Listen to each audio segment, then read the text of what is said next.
પોરબંદરમાં બારમાસી બંદરમાં ડ્રેઝિંગનો મામલો વિખેરાતો જાય છે. ભંગારમાં વેચવા આવતા સંચાલક સ્મિત કરીને વ્યક્તિ રિક્ષામાં બેસીને નાસી છૂટ્યા. મીડિયાએ પ્રશ્ન પૂછે તે પહેલા જ રિક્ષા પકડી અને ત્યાંથી નીકળી ગયા.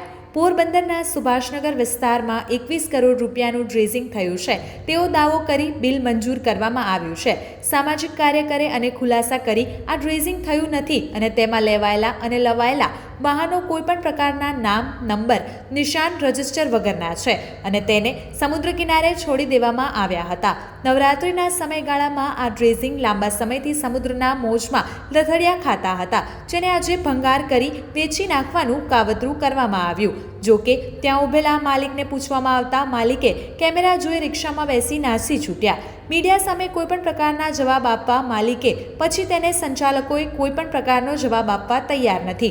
જોકે આ બંને બાજુ કઈ રીતે બંદરની અંદર પહોંચ્યા અને સમુદ્રમાં કેવી રીતે પહોંચ્યા, હાલ આ કયા કારણથી તેને ભંગાર કરી દેવામાં આવ્યા છે તેની તપાસ થાય તો ક્યાંક નવા જૂના સમાચાર બહાર આવે તેવી શક્યતા છે. મગન ચુડાસમા.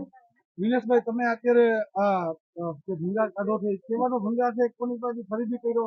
બોટ માલિક થી આગળ લીધો અમે, બરાબર છે, અને ભંગારમાં લીધો છે.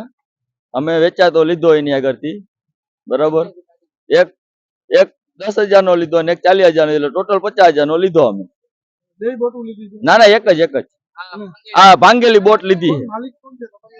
માલિક સાથે એને અહીંયા પંટુન પડ્યું છે, બરાબર, એક બાજ નાનું એના માલિક છે. એ લોકો પાસે પરમિશન બધી છે, કાગળિયા છે, પરમિશન છે, ગાંધીનગર થી પરમિશન લઈને આવ્યા છે અને એ લોકોએ કીધું કે મારે આ ભંગારમાં દઈ દેવાની છે, બરાબર છે. અને એને મને ફોન કરીને બોલાવ્યો અને એને મને બતાવ્યું.